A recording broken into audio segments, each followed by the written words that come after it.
Hi everyone, my name is Nithushan Uthayakumar. I'm the co-founder and Chief Operations Officer of Blue Lotus 360. So Blue Lotus 360 is a subscription of true cloud-based ERP product for small and medium-sized businesses in manufacturing, construction, trading and service sectors. And currently we are one of the fastest growing ERP companies for SMEs in Sri Lanka. And by numbers, I think we are the largest. And currently we cover for any SME, they would have their accounting to manage, inventories to manage, procurement, warehouse, HR. So typically they have multiple different products. So with our product, in one product, they can manage all of this. So that's where we are different.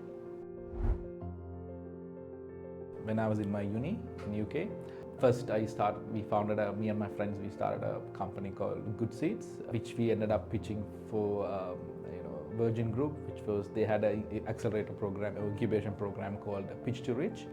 So we were one of the finalists in that. So that actually gave me a lot of exposure to the startup world and how it works. So we didn't have a proper revenue model even back then. And then eventually, my founders, they took the product forward and all, but unfortunately I had to leave that startup.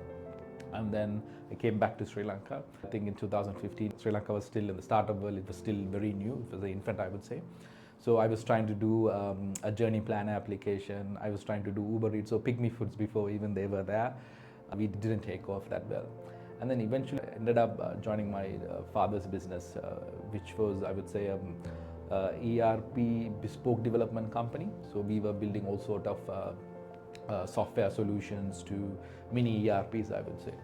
So when we joined it, we actually we embarked on a massive base product development for one of the largest food and beverages companies as well as few construction companies. So within 2 years, it took almost 2 years for us to build that product and to go live and mature the product a bit. And after that, what I realized was, that's when people started talking of SaaS-based software as a service, cloud, and all of that. It was taking off. So I thought, we have a gap in the market for these kind of products in Sri Lanka, because still, even now in Sri Lanka, most of the ERPs, but they are these are very traditional on-prem based solutions who are not true cloud, wannabe clouds who are put on cloud, they call it a cloud-based ERP. So I saw a gap in the market, and these products, traditional products, are very, very expensive. It can cost you upwards of 20-30 million. So what we thought was, okay, let's do something like this. We took the same product and we kind of built it in a way, became a SaaS product and a true cloud product. And then when we launched it, we had a lot of inquiries coming from construction sector. We were kind of focused on that, and our networks are really good in the construction sector because of my dad. He was a civil engineer by profession, right? And then eventually what we realized, when it comes to, yes, there's a gap in the market and everything, but when it comes to payments and things like that, it was not a good sector to focus on. And then the country situation was also kind of deteriorating. So what we ended up doing was, and plus all three founders, the Blue Lotus 360 was born in 2017 as a part of, we took the product separately, right? So when the Blue Lotus 360 was born, we had three founders, co-founders. Founder was Mr. Uthayakumar, my dad as well. And then Sachitra is our CTO. And then I was mostly looking after the operational aspects of the business. Soon we realized, we all techies, we don't know how to sell a product, right? All of us, because at that time, if you have asked me what is business development, or I would have said, okay, marketing. What is marketing? Putting ad there. That's the only thing I knew. So that's when I started doing an MBA course, which kind of made a switch in my head, I would say, which made me realize, business development is more than putting an ad out there. It's about branding, targeting the right audience, being in the right place at the right time, a lot of things, pricing strategies, so all sorts of things. With that, I realized, even though I'm competing with the likes of, the juggernauts of the IT world, SAPs, Microsofts, Oracle, and things like that, in Sri Lankan context at least, when you say a Sri Lankan ERP product, people were not taking us seriously, right? So they would say, okay, SAP, I'm willing to pay 20 million. A local product, I will not spend even 5 lakhs. That's how they were. Because what also was happening was a lot of smaller website development firms or smaller POS companies, they call themselves an ERP as well. So for us, when they were comparing it, they couldn't really see the difference, right? So for us, what ended up happening is then I realized, we need some serious investment behind the company to take it global or to be a bit more serious in the market. That's when I joined another forum called BNI. So BNI is the networking group, as many of you guys may know. So in that I met a very charismatic character called Glenn Lord. So he kind of, with these partnerships and his mentorship as well in a way, I started learning a lot about relationship building and not hunting for relationship and farming relationships. And also, small things, a lot of small things I learned. And also with that, I realized later on, I need some more, investments into the company. That's when I stumbled upon a program called John Keel's X. It was the incubator program of John Keel's Holdings. So with that, we pitched it and we got the investments. With that investments, what also bought a lot of credibility behind the company as well. So when you say a John Keel's invested company in Sri Lanka, the sales started closing very easily for us.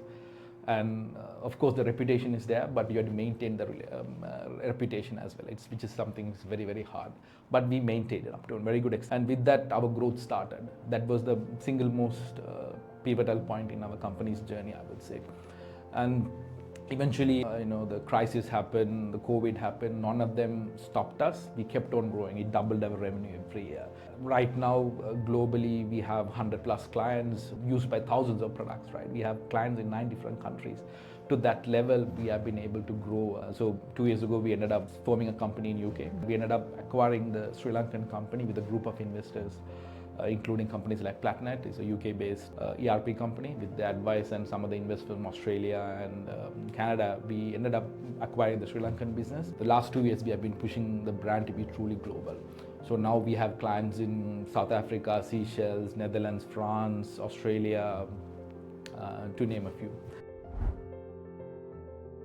So after that, when we moved our head office to UK, I also moved there.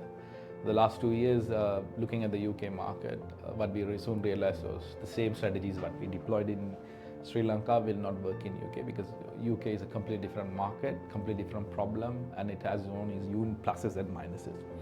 So unlike in Sri Lanka, labor rates are normally much more cost effective or affordable. So we tend to have qualified accountants and qualified people around running business, even if it's a $1 or $2 million revenue company.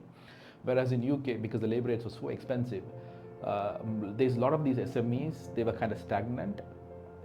They are too big for products like QuickBooks or Xero or Sage, but at the same time, they're too small for the serious ERPs like Oracles, SAPs of the world. So what we thought of doing was bridging that gap in the middle. So with that, soon I realized just having a product alone will not work. So for that, what we did, we ended up partnering with other companies to start a bookkeeping practice as well. So right now what we have done is, with the product, we started offering a bookkeeping services. So that kind of, in the market in a short term, it actually started seeing some results because we are bundling products together. So not only was I helping these companies with digital transformation, I was also giving with bookkeeping. So they actually can hire a lot of talented individuals from Sri Lanka to manage the operations as well. And one of the other problems, something which I was very proud of, is being a Sri Lankan company, we were able to convince clients in UK or even in France and countries like that to use our products.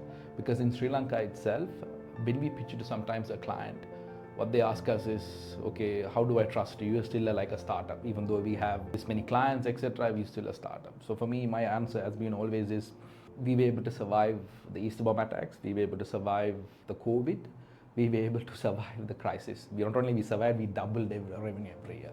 So if we can do that, I can't think of anything else which can stop us, right? Not only we grow in Sri Lanka, we grow internationally in 9 countries, right? So that's not an easy thing to do, and we have done it. So with that also, but we also realize in Sri Lankans, we have this mindset of underestimating our own Sri Lankan products. We always have a envy towards foreign brands and things like that. So with that to also break it, but we also started doing was the university level itself. We started educating the students on our product. So in that point itself, they started learning about Blue Lotus, what that is, what the features are and everything. So when they went into the industry, they were a bit more open towards looking at other products as well. It just already started, giving us a lot of leverage, or I would say a lot of benefits in the industry, or a lot of, advantage in the market compared with some of the other products. And also, unlike back in the day, so if you look at all the large brands like SAPs, Microsofts and Oracles of the world, they have been in the industry for 50 years, right? So when it comes to that, they have these brands. Back in the days, these are high, when you're building a mission critical or much more sophisticated products like ERPs, you need to have all that sophisticated infrastructures in place. But in these days, the cost to build sophisticated solutions like that have come down. So because of that, a lot of smaller players like us, or there's like products like Acumatic, products like Zoho, Odoo, there's a lot of products out there, especially in the SaaS SME space, which have in the recent years, in the last 10-15 years, have started to come up, or even challenge some of the larger big brands of this world. I would say it's like how Ford, which kind of made everyone drive a car or commercialize or industrialize the car segment, but how they are being disrupted by Tesla, right? Within the last 20 years, the same thing is happening to these large ERP vendors by these smaller companies in a short time. So something similar to that, right? That's what is happening in the ERP world. And these smaller companies they are very tech driven, and I feel like they are more versatile than some of the larger companies. So with the innovations and all, they are much more aggressive. Thanks to ChatGPT, everyone is talking of AI. Even some of the pitches when we go to, they ask, okay, do you have any AI functions? So that is the maturity the market overall has also grown into. We have to also keep up with these guys, right? So we have also started innovating, doing a lot of research around AI and how we can optimize for our clients, as well as part of our implementation policies to our implementations also, to how we can automate certain things. So that's what we have done overall. The advice would be is for especially tech entrepreneurs who are starting up business, especially the guys who are starting product-based businesses. What I would always say is, if you can, have a co-founder with your business as well. Let's say if you are very technical, please try to have a founder who is more operationally or more business development oriented guy. That will actually significantly increase your chances of the startup succeeding. As the business grows, you need that shoulder, or you need that person to face that problem. Alone, it will be very hard to manage a business as it grows. So that is something I always say. And also something I've seen in the locals, in Sri Lanka especially, there's a beautiful, really good products in Sri Lanka. I've come across a lot of founders who have built fantastic products, but they have failed purely because it's not because of the product's faults, but because they have not commercialized the product properly. Their go-to-market strategy has been wrong, but some of the founders have, the product will sell for itself. I don't think product's going to sell for itself, because there's a lot of competition. In any product, there's always a lot of competition. So stand out there. The only way is you have to have a founder, or you should know how to market yourself and brand it and build an ecosystem around it, right? Any software product especially, first you need to have a product, and then you need to have a distribution that basically sales, and then you need to have an ecosystem around it to further grow it and keep that hold on that clients and things like that. Because as a company grows, not only the product, but you have to also make sure your clients are happy and your team members, your stakeholders are happy. And also, for me, when you're starting, of your co-founder's role is very important. But as the team grows, the team you build is the company you build, or the company you're going to have. So make sure you have the right people at the right places, and you have to empower, you have to learn to delegate as well. That is something I've seen a lot of tech founders struggle with. And also, any entrepreneurship is not an easy thing. It's not for everyone. And also, you need to learn how to persevere all sides of problems as well. So when you come up with problems, you always think you should have this mindset. Problems are there to be solved. So if you can have that mindset, I think you'll be a successful entrepreneur.